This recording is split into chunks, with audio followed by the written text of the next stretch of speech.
ቆይ ደግሞ ከዛ ዶክተር ጋር ምን ሰራልሽ? በቃ ዴቪ በቃል ከዚህ በላይ አትጉዳኝ እሺ? ቆይ ለምንድን ነው ቁጭ ብለን እንደትልቅ ሰው ማናወራው? ምንም የቀረ የምናወራው ነገር የለም እሺ? በቃ ይበቃል። አደይ ይኸውልሽ እንዳሰብሽው አይደለም። ምን ሆነ እንዳሰብኩት ያልሆነው? ቆይ ሁሉ ድራማ ለዚሁ ነበር? አይደለም አደይ አይደለም። ስሚኝ ዴቪ በቃል ከዚህ በላይ ምንም በጉልበት የሚሆን ነገር የለም።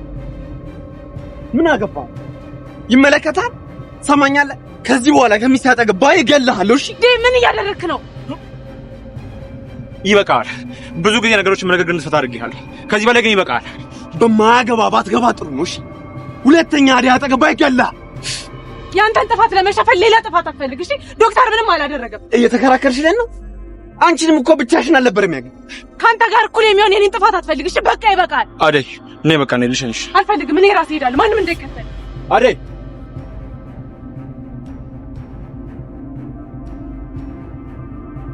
ቆይ ምን ሆነዋል? ለምን ተጣላችሁት? ችግር አለ እንዴ? የለም ግቢ። ወዴት? ወደ ሆቴልሽ ነዋ። ሌላ ልትሄጂ ፈለግሽ? ኦ ቤቢ ተናደሃል መሰለኝ። ሴትዮ አይታይሽም? በጣም ተናድጃለሁ። ስለዚህ ግቢ እሺ።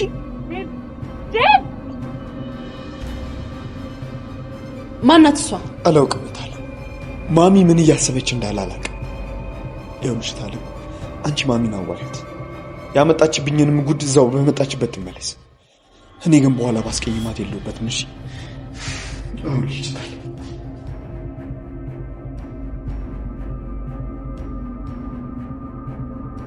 ማናት እሷ?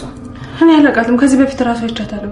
እቺ ባለጌ ሄደሽ አታንቂያትም? ዝም ብለሽ አትመጣሽ አይደል? እሱ ራሱ ፈልጎ ቁጭ ብሎ እያወራት እኔ ምን ብዬ አናግራታለሁ? ቢሆንም ቦታዋ ልታሳያት ይገባ ነበር። ቆይ ግን እንዴት? ይሄ ሁሉ ግን የዛች የእናትየው ሐሳብ ነው የሚሆነው? የማንም ሐሳብ ይሁን የሱ እዛ መገኘትና ከሷ ጋር ወይኔ አደይ የማንም መጫወቻ ሆኜ ልቅር። አይኔ እያየ እኮ ነው የሳመችው። ጸጉሯን እየጎተሽ አፈር ከድቢ አታባያትም ነበር? እቺ ሴት አሰዳቢ ደግሞ በሷ ከፋኝ እንዳትኛ አይደል? እንዴት አይከፋኝም? እኔም በሷ እንዴት ይቀየረኛል? ወይ እሱንም እርግጠኛ እንዳትሆኚ። እንዴ ቬኔና አይነት ጓደኛ መቼም ቢሆን አያገኝም። ደግሞ ብዙ አትደናገጭ። ምናልባት እኮ ቤተሰቡ ልትሆን ትችላለች። ቆይ ይሄኔና እሱ መጨረሻ በቃ ይሄ ነው? መጨረሻችሁማ ይሄ አይሆንም አይደል? አትሳሳች። ዴቭ ገና ስላልገባው ነው እንጂ ልክ ሲገባው እናቱ ላንቺ መስጠት ያለባትን ክብር ሰጥታ ትቀበላችሁ። መጋባታችን እንኳን ታየው እናቱ መታ እንደቀልድ ሁሉንም ነገር በታተነችው። ፍቅራችን የውሸት አይመስለኝም ነበር። በቀላሉ እንደዚህ የሚፈርስ አይመስልም ነበር። እኔ አሁን ምንም ልልሽ አልፈልግም አይደል? ግን በቃ ተረጋጊና የሚሆንን ነገር ቁጭ ብለሽ ተመልከቺ።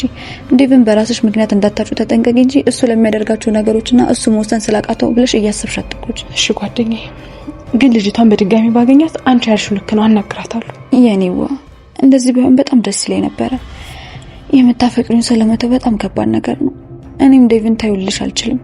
ደግሞ ማን ያውቃል? እናትየዋ በድንገት መታ ዱብዳ እንዳወረደችብን እናንተ በድንገት ትጋቡ ይሆናል። ደስታሽን የማይበት ቀን ሩቅ አይደለም።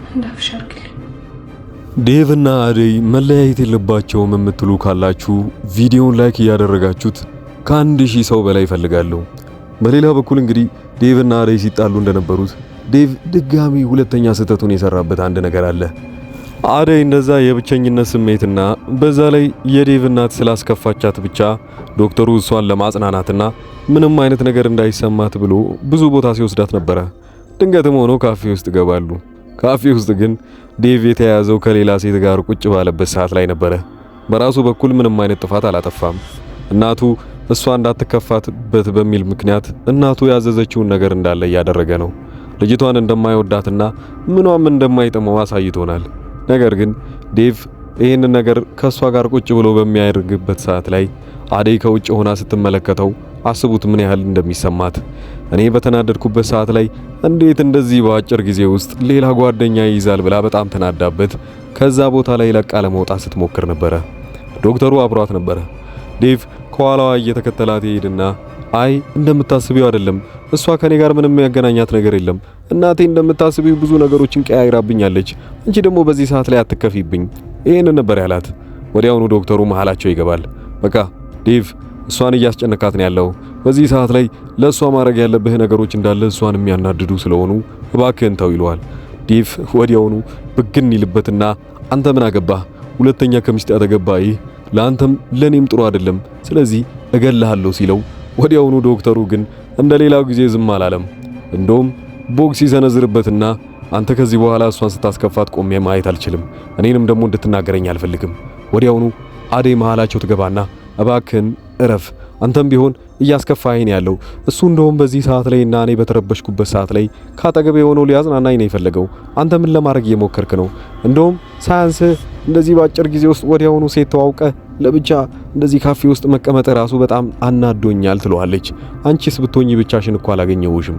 ይሄን ነበር ያለው። ወዲያውኑ ዶክተሩና አደይ አንድ ላይ ተያይዘው ከዛ ቦታ ላይ ይሄዳሉ። በጣም ዴቭ ቢናደድም ወዲያውኑ ቺ አዲሷ ፍቅረኛ ተብዩዋ ትመጣና ምን እንዳናደደውና ምን ማድረግ እንዳለበት እየተነገረችው ነበረ። እሱም ወዲያውኑ ወደ ሆቴልሽ እንድትገቢ ይፈልጋለሁ። እኔ ለእናቴ እንዳትከፋብኝና ምንም እንዳትሆን ብዬ ነው ካንቺ ጋር ያለሁት። እኔና አንቺ ምንም የሚያገናኘን ነገር የለም። ተናደደ። ወደ ቤቱ ይሄዳል። ቤት የተፈጠሩ ደግሞ ሌሎች ነገሮች እንዳሉ አትርሱ። ፍቅር ታግታለች በሚል ሁኔታ ላይ እናትየው በጣም ተጨንቃለች። ፍቅር ግን በራሷ በኩል እናቴ ለካ አትወደኝም፣ ምንም እኮ አልመሰላትም፣ እስካሁን ድረስ ብሩን ትልክልህ ነበረ ብላ ትጠይቀዋለች። ልጁ ግን እንደምታስቢው አይደለም። እኔ እንደውም እናቴ በህይወት ኖራ ምንም ባታደርግልኝ ይሻለኝ ነበረ። አንቺ በጣም እድለኛ ነሽ። በእጅሽ ያለሽን ነገር እስካሁን ድረስ ያላወቅሽው በእጅሽ እስከሌለ ድረስ እስክታውቂ ነው ብሎ ነገሩን ሲያጽናናት አይታችኋል። ዶክተሩ አደይን ይዞ ወደ ሰፈር እየሄደ ባለበት ሰዓት ላይ እና አሹና ዳይመንድ መንገድ ላይ ያገኙታል። ነገር ግን እሷ ከሄደች በኋላ ወደ ሊሊ ቤት ትገባና ከሊሊ ጋር ስትማከር ነበረ። ከዛ በፊት ግን ለዶክተሩ ዳይመንድ ሲመክረው የነበረው ነገር አለ። ዳይመንድ የሚያውቀው ነገር የለም ስለ አዲሱ ፍቅረኛው ወይንም ደግሞ ዶክተሩ አፍቅሯት ስለሚሰቃየው ሰው። ግን አደይን ነበረ የሚጠረጥራት። አሁን እየመከረው ያለው ነገር አለ። አንተ ተስፋ አትቁረጥ፣ ምንም ነገር ቢሆን እየሄድክበት ቀጥል፣ ፍቅርህን ልታገኝ ትችላለህ ብሎ ዶክተሩን እየነገረው ነው። ዶክተሩ ግን የእሱን ምክር የሚሰማ ከሆነና እውነት ነው ብሎ ካሰበ አደይን መቼም ቢሆን አይለቃትም ማለት ነው። በዚህ ሁኔታ ላይ አደይ ከዶክተሩ ጋር በደንብ ግንኙነት ይኖራታል። ዴቭንም ደግሞ እየራቀችው ልትመጣ ትችላለች። ዴቭ በዚህ ሰዓት ላይ ምን ማድረግ ያለበት አንድ ነገር አለ። ወዲያው እናቱን ወደ መጣችበት መሸኘት ይኖርበታል። አሊያም ግን እዚህ በቆየች ሰዓት ላይ እሷን ላለማስከፋት ሲል አደይን የሚያስከፋት ይሆናል ማለት ነው። አደይ ወደ ለሊ ጋር ከተመለሰች በኋላ ከሷ ጋር ስትማከር ነበረ። ነገር ግን ስትማከር እንደሰማቿት ከሆነ በዴቭ ተስፋ እንዳልቆረጠችና በዚህ ሁኔታ ላይ እናቱን ላለማስከፋት ሲል ብዙ ነገሮች እያደረገ ነው። እንደውም አዲስ የተዋወቃት ፍቅረኛ ከሱ ጋር የሚያገናኘው ነገር ስላለ ነው። ነገር ግን እያናደደኝ ነው። ለምን መወሰን እንዳለበትና ለምን እንደሚቸገር አላውቅም። ለሊም በራሷ ስትመክረው እባክሽን ተረጁ፣ አንቺ ብቻ በሷ ተስፋ አትቁረጪ እንጂ እሱ የሆነ ነገሮችን እያስተካከለ ይሆናል፣ ለጊዜው ስለሆነ ነው፣ አትናደጂበት። በዚህ ይስማማሉ። ያ ማለት ደግሞ አደይ አሁንም ቢሆን በዴቭ ተስፋ አልቆረጠችም ማለት ነው። እሱ ፊት ልትናደር ትችላለች ብዙ ነገሮችን። አሁን ከዚህ በኋላ ዴቭ ደግሞ ሊያደርግ የሚችለው ነገር አለ። በቃ ከዶክተሩ ጋር የሆነ ግንኙነት ማጀምራለች። ከኔ ጋር ከዚህ በኋላ እየራቀች ትመጣለች። ምን ማድረግ እንዳለበት አያውቅም። እንደውም በስተመጨረሻ ሰዓት አካባቢ ላይ የፍቅር አጋሽ ነው ተብየው የደወለለት በኋላ ገንዘቡን እንደሚሰጠውና ወዲያውኑ ፍቅርን መልቀቅ እንዳለበት ይስማማሉ። የተገኙበት ቦታ ግን መጀመሪያውኑ ቀድሞ እዛ ቦታ ላይ ተገኝ ብሎ ስለነገረው ነው። ፖሊሱ እንደ አጋጣሚ ሆኖ እዛ ቦታ ላይ የተገኙትን ሁለቱንም እጅ ወደ ላይ ተይዛቸዋል ምናምን ሲላቸው ነበረ። ለምን ይመስላችኋል እንደዛ ያላቸው? ምናልባት ይሄ ሰውዬ እኮ ወጥመድ ውስጥ ከቷቸው ሊሆን ይችላል። እዚህ ቦታ ላይ ጠብቁኝ ብሎ ከነገራቸው በኋላ ለፖሊሶች ወዲያውኑ ያመለክትና እዚህ ቦታ የተገኙትን ሰዎች ተጠርጣሪ ናቸው፣ እኔ እንደውም እንደዚህ አድርጌ ነው ምናምን ብሎ ነገሩን አወሳስቦት እነሱ ላይ እንዲመሰከርባቸው ሊያደርግ ይችላል። ባቡሬና ዴቭ ተያዙ ወይንም ደግሞ ታሰሩ ማለት ምን ሊገጥማቸው ይሆን? ፍቅርስ እንደዛው በሰላም የምትለቀቅ ይመስላችኋል? ቤዛ ደግሞ ከእስር ቤት የምትለቀቅበትን ቀን እየተጠባበቀች ነው ያለችው። ቤዛ ልትለቀቅ የምትችለው በአንድና አንድ ምክንያት ነው። ገጀራው ተብየው ከዚህ በፊት ወንጀሎችን እንዳለ እሱ እንዳቀናጀና ዋናው መሪ እሱ እንደሆነ ተናግራለች። ያው ወንድሟም ቢሆን እንደዛ ብሎን የተናገረው እሱ እንዲያዝ ካደረጋችሁ ምናልባት እናንተ ይግባኝ ጠይቃችሁ ቤዛ በነፃ ልትለቀቅ ትችላለች። ያ ማለት እንግዲህ በምትኩ ገጀራው ከታሰረ ብቻ ነው ማለት ነው። ገጀራው ግን ከውጭ ሆኖ ይሄንን ነገር ደርሶበታል። ቤዛ የማይሆን ነገር ተናግራብኝ ሳይሆን አይቀርም፣ እኔ ያላደረኩትን ሁሉ ጨማምራ ተናግራብኛለች። ባቡሬ እኔ የምታሰር ከሆነ እባክህን እዛው አትተወኝ፣ ይግባኝ ብለህ እንደምንም እንድታስፈታኝ እፈልጋለሁ።